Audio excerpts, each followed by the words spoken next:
And my coffee is gone. So we better get started. That's right. Well, yeah, maybe it's too late. All right. Well, welcome back.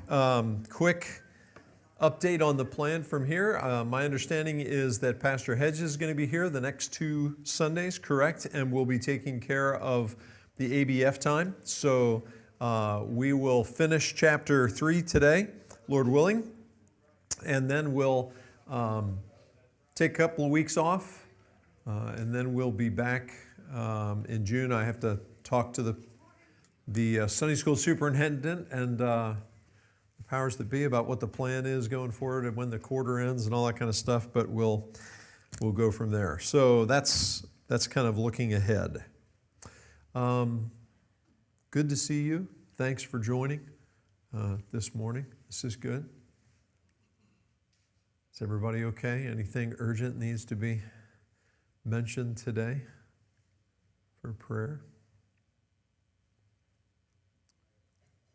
Yeah, go ahead, Andrew. Got a text.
So we are looking at Yahweh's triumph, His rule, His sovereignty, His triumph over Gentile religion. focusing on the fiery furnace and verses 13 to 30 in particular, the second part of our study. I guess it helps if you turn it on. There we go. And we looked at some optional names for this passage. We reviewed last time the image being dedicated, the event, and the Jewish servants being accused. I want to note here just again, since we're going to talk about it again, that one of the questions of the passage that is more implied, some of the questions of the passage are quite explicit, but one of the questions that is more implied in the passage is, whose servants are they? Right? And we're going to find that, that one of the things Nebuchadnezzar learns in his growing understanding of the Most High God is he learns that the Most High God's servants can't be his. Right? They're not his. They may serve him, but they are not his servants. And we're going to see that. So, we also saw in verses 13 to 18 that there was the threat and that the Hebrews, these Hebrew young men, took their stand or made their stand for their God, for the true God, Yahweh of Israel. They made it before the king, who seemed to be carrying on some respect for them. He gave them then a second chance, as it were. This probably reflects the persistence of the world and the devil, if not our very own flesh, keeping after us in some way by way of application. We can take that the world will always come after us and continue persistently to try to get us to conform, right? So do not conform to this world, Romans 12, right? Be not conformed to the world, Romans 12:2, but be being transformed.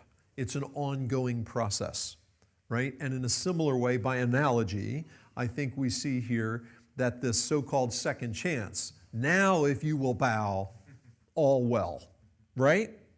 That second chance is really just a more seductive temptation, is what we saw. It's just the same temptation dressed up in another way to look more palatable. And this is the way sin works for us. We can never assume, the mature believer never assumes that once we have successfully navigated in the power of the Spirit certain temptations, that we're not going to face them again, right? We are prepared. We are not surprised when it comes again. And we are ready, right? The armor must be on all the time, Ephesians 6. Not just, oh, wait a second, there's a battle, outside my house. I better quick get my armor on, right? And finally, and where I want to pick up and review right at the end of last week, we talked about their declaration of faith. And it's significant. And I put it in the framework of what did the young men know, right? Verse 16, Shadrach, Meshach, and Abednego answered and said to the king, O Nebuchadnezzar, we do not need to give you an answer concerning this. What they knew was that their rejection of false gods was irreversible. We don't need to give you an answer concerning what God can deliver you from my hand. Or even of his earlier question of if you are ready, bow down, right? Is it true that you don't serve my gods? Even that question, right? They didn't need to answer that either because they'd already made their stand. And so their rejection of those false gods was irreversible. That they knew. They also knew, verse 17, if it be so, our God whom we serve is able to deliver us from the furnace of blazing fire. So what they also knew was that their service to the true God was unquestionable. God was able to deliver them, and they were not going to question whether or not to serve him just because of a threat, right? The threat of cost was not going to prevent them from serving their God. Boy, there's just so much application in so many of these things that I want to go into, right? How many times in my life do I feel convicted about serving the Lord and then I grumble because it costs something? Oh, how convicted am I really to serve the Lord? when it's convenient, right? This is the fundamental flaw of the prosperity gospel, which we all would disdain, and then maybe at times betray that we think a little bit like that, right? The prosperity gospel suggests that if you just follow Jesus, you're going to have everything you want, right? Health, wealth, good times. Jesus is a life improver. Take Jesus, the mighty life improver, right? When Jesus said, "Follow me," the path is difficult, right? That if they hated me, they're going to hate you. If they treated me, the master, like this, how much worse are they going to treat the servants? Follow me, right? The cost is real. And yet, we often, I think, question our service to the true God if circumstances don't bear out that it produced good results in the immediate. Is that fair? I'm generalizing too much? I think that's fair, isn't it? Yeah, I think it's kind of... It reminds me of the soils too, right? Like, oh, things are good, I'm going to grow. Oh wait, this is hard. Never mind. Yeah. I think that's a good analogy too. That's a good cross-reference. Third thing they knew was they knew that their confidence in God's ability was unshakable. That's really the second half mixed with the first half of verse 17, right? That God is able to deliver us, and He will deliver us out of your hand, O King. And we spent some time talking about that this unshakable confidence in God's ability was not just He can, but He might not. They actually said He will, which suggests, I think, that they had a faith beyond this life. They didn't know, later they make it clear, they don't know if God is going to deliver them from this particular threat to their life. They might die, and they know that God may not choose to deliver. But they still said He will deliver us because God delivers in death as well as in life. And I took us to Psalm 103 and reminded us that the same promise, that is, He pardons all our iniquities, is followed up immediately in the same sentence with He heals all our diseases. And it's not a caveat on the second one when there's no caveat on the first. They're both unconditional. He really does. All of us will live forever without disease who know Jesus. End of discussion.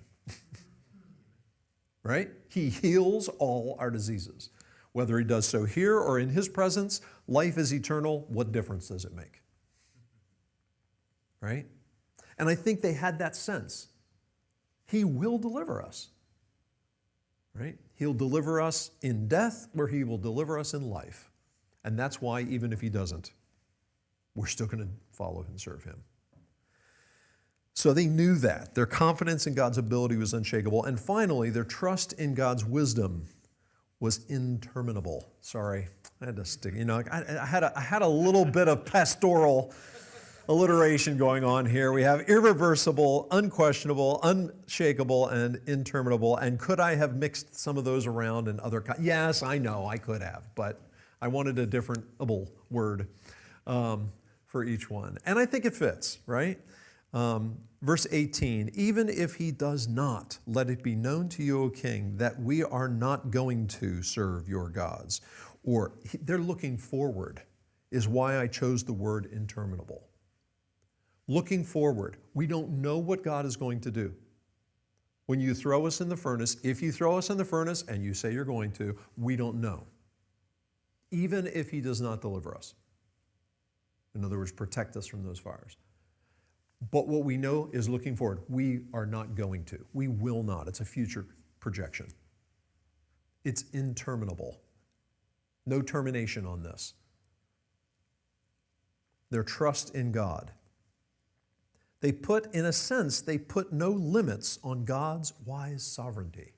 Again, there's so much in the book that I think references what I'm calling the series of lessons on Daniel about the sovereign rule of God, right? Yahweh's rule. They're putting no limits on that. God is wise, God is sovereign. He can and will ultimately deliver us. He may not deliver us in this temporal situation. Even if he does not, we're going to serve him because we trust him. He is wise, he is sovereign, and they leave it to God. Now, as a theological question about who God is, which I have said several times, there's a lot in the book of Daniel about who is the true God and what is he like, right? So Nebuchadnezzar asks, what God is there who can deliver you out of my hands? Right? Earlier on, the Chaldeans and the other advisors asked, what God, what God can tell what the dream was as well as its interpretation?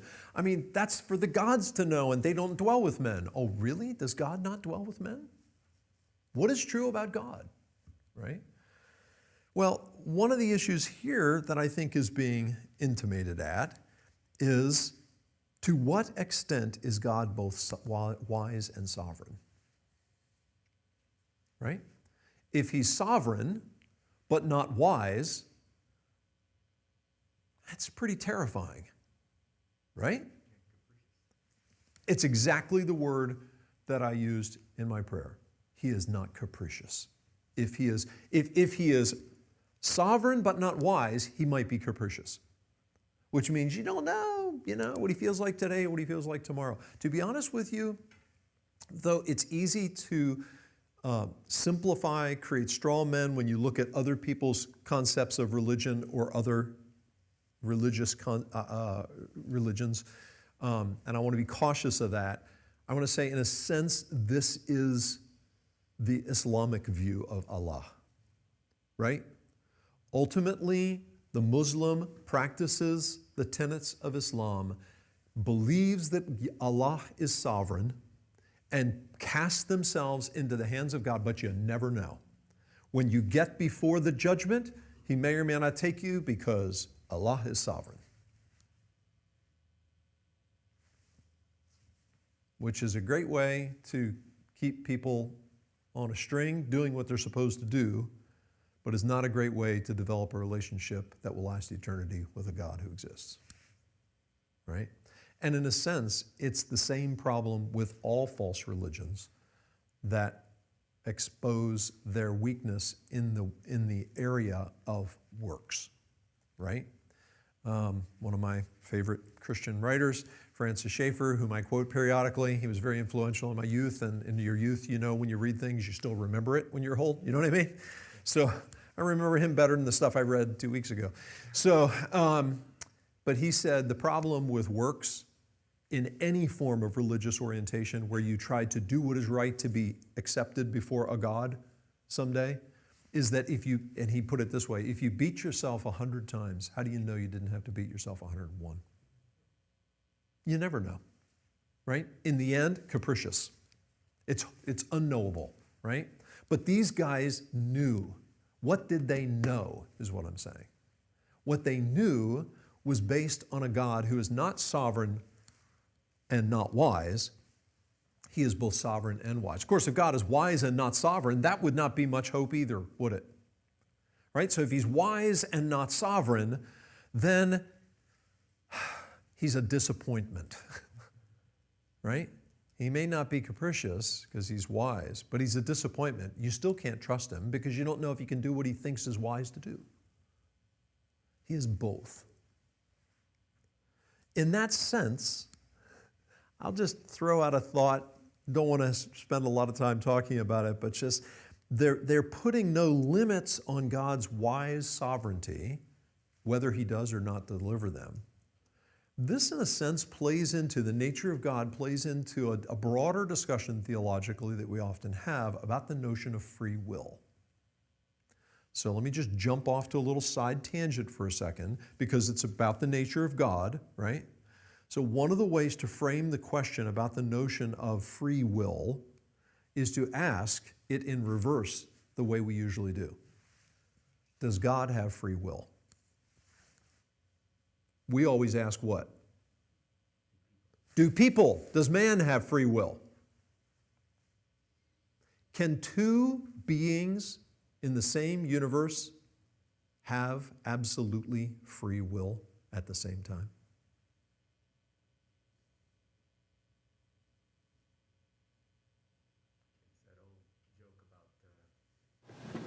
Movable rock and Yeah, unstoppable force. Yeah, when an unstoppable force meets an immovable problem or whatever, a rock or whatever. Yeah, sometimes I think we get so excited, that is in the old-fashioned word of that version of that word, worked up. We get so worked up about whether or not humanity has free will that we forget that in a sense that the harder we fight for humanity's free will, the more we let God's will not be free. Right? But God really does have free will. And that means ultimately, though he gives us, and this is why I have talked about, I mentioned this several times, right? Talking about the relationship, how is God sovereign in the book of Daniel. He gives a limited degree. You can think of it as inside a certain box, or you can think of it as fences, right? He gives a limited degree of free moral agency. We can act in our own behalf, according to our own desires, with moral culpability, free moral agency, freedom within a limited framework, but not ultimately free will. Because God has free will. And I am thankful. I am really, really thankful that God is the only being in the universe with ultimately free will. What was said before, that God exercises his free will sovereignly and wisely, right? Exactly. And we don't. No. This is Martin, I've mentioned it before, I'm not a huge fan of Martin Luther's writings, although some of his sermons are really practical and interesting and even comical, to be honest with you. But his treatise, it's a small book called The Bondage of the Will, translated from the German, is his best work as far as I'm concerned. And he basically argues this, that the will is not free, that the will is in bondage to sin, and it's the classic concept. And so we don't want humanity to have free will, ultimately, without exception. Otherwise, we will all choose wrongly, and we will all end up in judgment. But God is free. And they let this carries over now out of that discussion, pull that back theological broad stretch back into this narrow focus. And what difference does that make in our lives as believers? Well, for these Hebrew believers, what that meant was, even in the midst of the worst possible threat, in the most impossible circumstances, they could continue to trust God, that he is both sovereign and wise. And he will make the decision. And whether he decides to protect or not, he will ultimately deliver, and they can trust him. One of the catchphrases at Cedarville, I think I mentioned a couple of weeks ago, that has been standard, Dr. White has promoted a lot in the last few years, is God is faithful, you can trust him. And I just read a missions report from one of the students who went on a May missions team from Cedarville to Berlin. And it's one of our international students from China. Her family lives in Beijing. And she was back at home in Beijing sending her last report, and she closed out the missions report by saying, God is faithful, I can trust him. And she personalized it. And I just thought, man, that is so beautiful. What a great statement. I was thinking about these three Hebrew guys, and I thought it's exactly, the same truths are playing out in God's people in different circumstances. I mean, that's really, when I'm counseling anybody, that's the question I always end up with. Do you trust God or not? Yeah. You're going to do it God's way or not? Yeah. Not do you understand God, but do you trust him? Right. Yeah, that's so good. Thank you. So that's where we stopped last time, but we didn't have a chance to pursue that. And I really wanted to, that's a place where we needed to dig in and reflect a little bit. So what is the cost? Well, obviously, the cost is to be cast into the furnace of fire. And I call this I say that the Hebrews took the fall, right? They made their stand for Yahweh, and then they took the fall for Yahweh. Now, I don't mean like taking the fall for somebody else who's guilty. I don't mean that. I'm using that as a euphemistic phrase, right, to kind of catch our attention. But they accepted the consequences of faith and of obedience. We don't usually think of obedience and faith coming with consequences, but it does. Jesus over and over again warned his followers that obedience and faith was going to come with consequences. And they took those. God did not choose, verse 23, God did not choose to deliver these men from the threat. So let's read verses 19 to 23. Then Nebuchadnezzar was filled with wrath. Again, I just want to tie that back to verse 13. In verse 13, Nebuchadnezzar, in rage and anger, gave orders to bring them to his presence. Now, after the interview with them, he is filled with wrath, and his facial expression was altered toward them, suggesting that up until this point, he still had that modicum of respect and desire to manipulate them into subservience and outward display, but also didn't want to see them punished. But that changes now.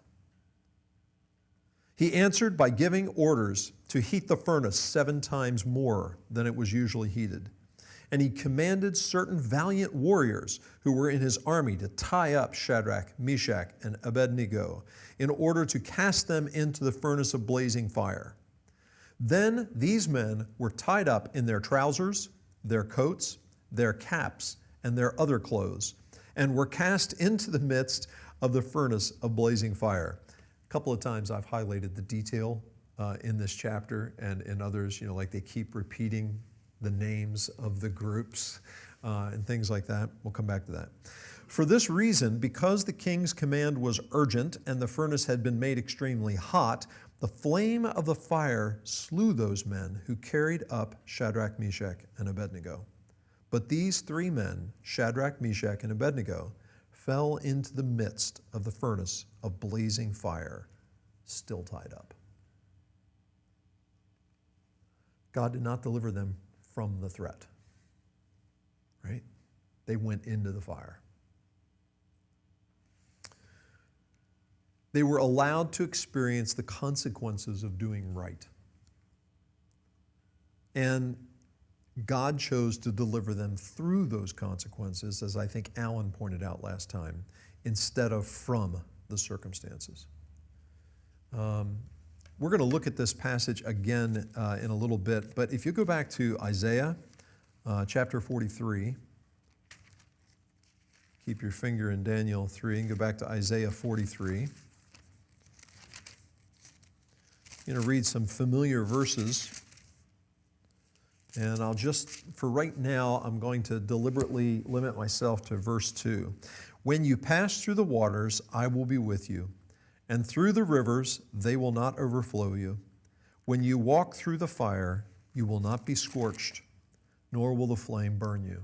Now, this is part of God's promise to Israel as a nation, that his ultimate call on them and his naming of them as his is permanent, and that even though he may judge and discipline and deal with them along the way through harsh things, through difficult things, that he is never going to leave them, right? That sounds familiar to a promise this God made to somebody else. Does that sound familiar to a New Testament promise? And lo, I am with you always, even to the end of the age, right? So God's making the same promise to his Old Testament people, Israel, and to his New Testament people, the church. So part of that is when you walk through the fire, you will not be scorched. It's not that every time any individual ever experiences a hardship that God is going to deliver them out of it or from it, but rather that he's going to be with them in it, right? And that this is going to be the promise of those who walk by faith, whether you're of Israel, the people of God in the Old Testament, or whether you're of the church, the people of God in the New. So God did not deliver them from the consequences, but he delivered them through the consequences. I just want to take a moment to highlight here, especially verse 23, that these three men they fell into the midst of the fire, right? I don't know exactly what they experienced. I know they weren't burned. I know they didn't even smell smoke. We're going to come back to that. That's cool stuff, right? That the fire was not allowed to hurt them. I don't know what experience they had being thrown in, but I can pretty much assure you, based on general human nature that does not change, that their adrenaline was racing at that point, that they were terrified, right? Can you imagine how you would be cringing? The natural tendency to like get into the fetal position, right? To try to protect. They were terrified, and God let them experience that terror. There's nothing that says that they were told ahead of time, don't worry, this isn't going to hurt. Right? No, they said, we don't know if he's going to deliver us or not. Right? So this was a terrifying, horrifying experience for them. And I think a lot of times when we see in Scripture that God's people suffer for obedience, we often look at the beginning and we look at the end and we just kind of brush over the actual experience. Right? The apostles, taken before the Sanhedrin, they are accused, they're warned, they make a great declaration of faith, and then they go out rejoicing, having been beaten. Excuse me, they were beaten. And they experienced that. Unlike these three guys, they experienced it. I don't know when the last time you were beaten with rods, but it ain't cool, right? And they walked out sore, maybe permanently damaged, maybe limping. I don't know the Scripture doesn't reveal all of that.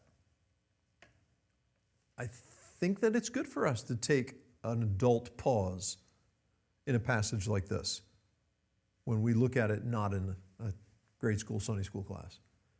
And think about the cost that many who follow Christ have paid, and the realization that a good, loving, wise, and sovereign God will let us suffer consequences for doing right, lose our job for being unwilling to falsify a record,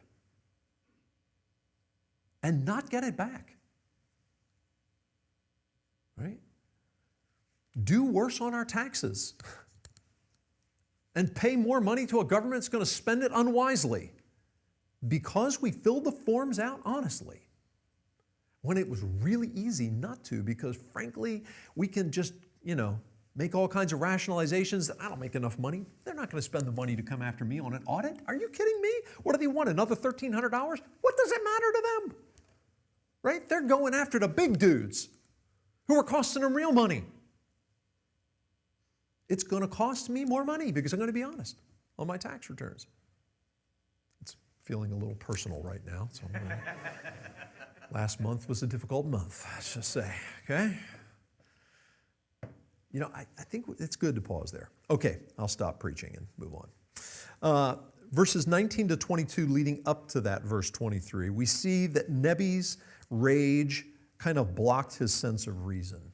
Now, you could also argue that in some ways, possibly, he was trying to express some mercy to these guys, spare their suffering by making it hotter, and that's a possible explanation, but I think it's not a good one.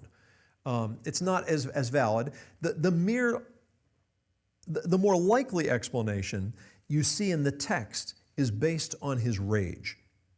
Verse 19 tells you why he did this. He was filled with wrath, and his facial expression was altered. And what does anger do? It makes you somewhat irrational, right? It does. Sometimes it makes people do foolhardy things in battle that turn out well or not so well. But it makes you do things that a quiet, reflective head would probably not have done. Audie Murphy charge that tank and jump up on top of it to try to take it out yourself. Probably not what most soldiers would think to do with tanks. That's not a good plan, right? Sorry, that's a World War II don't know if you know the story of Audie Murphy or not, but it's really cool, actually. Yeah, it's a really cool story, and it's true. It's like some of this stuff you can't make up. But here he acts in rage, and it's foolish. It blocked his sense of reason. I mean, for one thing, heating the furnace really was going to make them, in theory at least, suffer less, right? The hotter the furnace, the quicker you're dead. And also heating the furnace more, plus choosing to use valiant warriors. Why he chose to do that? We don't know. Although, remember, this whole thing is related to a loyalty test. So it might have been that these valiant warriors were given the task in order to make sure that they knew what happened to anybody who crossed Nebuchadnezzar in the future. Unfortunately, their knowledge wasn't going to help them much because the furnace was going to kill them, right? So it blocked his reason in that. It resulted in the loss of some of his best men. And here, nevertheless, we see in verse 23 that it looks like human judgment is final. Nebuchadnezzar's judgment of these guys, you will be cast into the furnace of fire. It looks like it's final. God can't stop it. What God will be able to deliver you out of my hand? Verse 15. Apparently not, because there they go, thrown into the midst of the fire. With that thought, however, I also want to back up and just make one quick historical observation. Note in verse 21, and then again in verse 23, still tied up, but in verse 21 especially, note the details of them being thrown into the fire with their clothes on, which, is just a detail that's, suggests that it's an actual eyewitness account of what happened. But I want you to notice that these details suggests also not only is it setting the stage for kind of the entirety of their protection, which we'll talk about in a moment, but the description also indicates the credibility of a 6th century date for the book, which I've talked to you from the beginning about the fact it's criticized by many unbelievers, unbelieving students who think that it must be a 2nd century book after all the events that are prophesied happened so that you knew it happened. You couldn't have prophesied that well, right? The problem is that the way that the Aramaic describes the clothing in verse 21, that is extremely 6th century clothing. 400 years later, they didn't dress like that. If this is a 2nd century work, they sure did their homework really, really well on some details that would not have been common knowledge, because these are descriptions that fit the 6th century.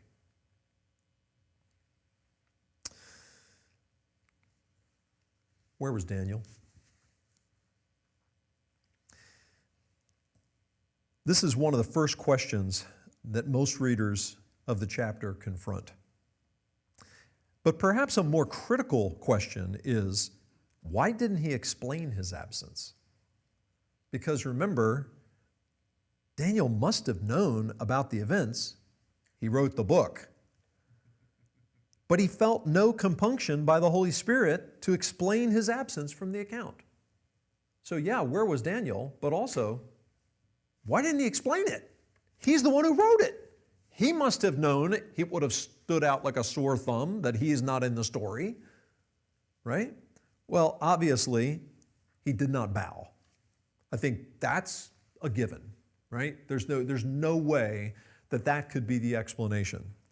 So several plausible explanations have been made. One is that if the coup of 595-94 is the correct setting for the book, then those who had proven themselves loyal at the royal court during the coup, which would have included Daniel, because he's always serving at the court, right?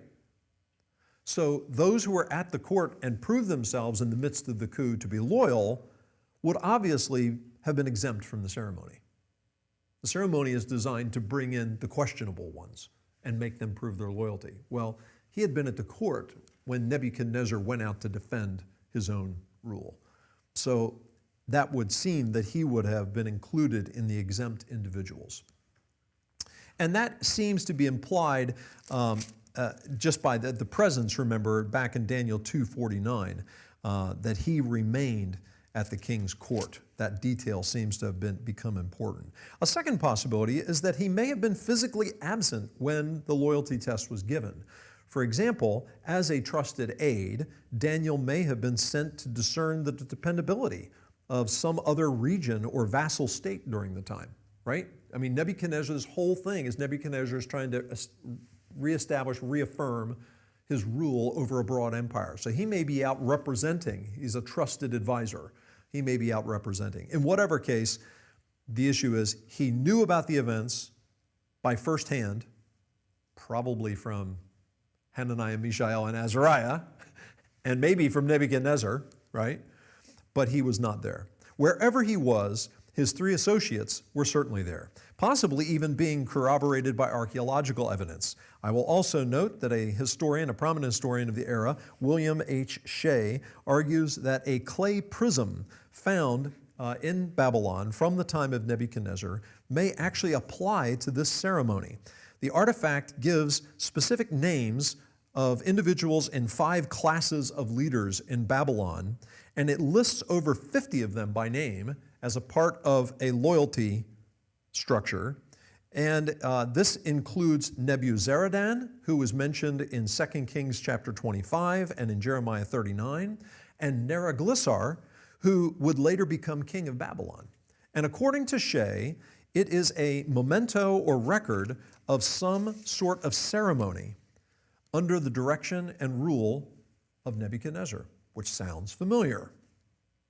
Shea believes that 3 of the names on the list are actually our 3 Jewish friends. One is Hanunu, which he believes to be Hananiah or Shadrach. Another one is Ardinabu, which he says is a derivation of Abednego. And a third is Musalim, which he says is a derivation of Meshach. And ancient languages between Aramaic and Hebrew and things, I'll leave it to the historians of the period to figure that out. But he makes that argument. Even if they are not, however, this does indicate that the names that are used in the book, again, are of a 6th century origin and not 2nd century imaginations. The names fit the period at the time. So finally, we see that the faithful are delivered. The physical setting, the furnace. I want to think about the nature of this furnace, but if it is similar to a version or versions of pottery kilns that are found in the ruins of the period, then this furnace would have allowed both extreme danger for the king's valiant warriors, throwing them in, and also visual inspection by the king without significant danger, which often is questioned. Like, how come the warriors died throwing them in, but the king could look in and not die, right? How did that happen? The reason for this is that it would have had both a top and side openings. And you can see in the careful language of verses 21, 23, 25, and 26 that this seems to be the case. Babylon's walls were famously decorated with glazed and fired bricks, and so kiln work in Babylon was really important. So big furnaces with kilns was a common thing in Babylon. All right? Verse 21, notice, says, these men were tied up in their clothing, and they were thrown into the fire, right? The wording suggests kind of thrown down into, like they fell into, okay? Like off a cliff, exactly, okay? But then in verse 23, it says that these men fell into the midst of the furnace, still tied up, so they're falling into it. And in verse 25, he answers, look, I see 4 men loose walking about. How can he see that? And he knows he can see them clearly enough that he knows how to describe one of them. And verse 26, he comes near to the door. The door of the furnace. Wait a second. It's a door on this furnace, but they were thrown in like it was a hole. They fell into it. And so that probably, in this artist's conception, is pretty close. And you can see this one is a kiln from Babylon, and it would have been built on top, would have had like a parapet around it and a chimney, and then a door on the front for the kiln work. You put things in to heat them, right? And so it would look something like this. Now, in this depiction, it seems like they have, whoops, I've got the, okay, let me back that, yeah. It seems like they have the guys down here, which would not be correct. This group would probably have been down here or down here, right? And the guys would have been up here throwing them down into the fire, but the heat coming up would have killed them. Heat rises, right? That makes sense. But then Nebuchadnezzar and his group could have looked in one of the side doors from a distance and seen them. So it makes sense. So that's the setting, right? What we also see is divine visitation. And we can ask, who is the fourth figure that Nebuchadnezzar witnessed? Well, he's described as with three facts. He appeared as a man, 24-25. He's distinguishable as a deity. He looks like a son of the gods. And afterwards, in verse 28, he is described as the Most High God's angel. So Yahweh personally went into the fire with the boys, just like Isaiah 43 says. It's almost certainly a pre-incarnate appearance of Jesus Christ, much like the burning bush of Exodus 3. And what it resulted in for these guys, the divine visitation was not merely for comfort, let alone for show. It resulted in supernatural protection. Yahweh intervened so that the protection of his servants was complete. Not even the smell of their ordeal remained on them. Divine protection. Seems to me like that when you think about that, they were not only protected from the fire, but they were also protected physically, because if they're bound, they're thrown in, and they land, they could break something, they could be knocked unconscious, but yet they're seen walking around, and they're okay. Absolutely. The protection was complete. Yeah, I think a little bit of Jesus' temptation on the pinnacle of the temple. Throw yourself down and you'll be caught, right? Now that was a promise for Messiah, but it looks like they were cushioned as well. Good observation, Bob. That's excellent. I also want to note that Nebuchadnezzar ordered them to come out, but his order was acknowledged only after he admitted who owned these servants. Look at verse 27. Verse 28. Nebuchadnezzar responded and said, no, I was right. It was, it's verse 26. Sorry about that. He said, Shadrach, Meshach, and Abednego, come out. That's an order, right? You servants of the Most High God, and come here. Once he acknowledged to whom the servants belonged, then they could obey his orders again. God's grace to you. Have a good day.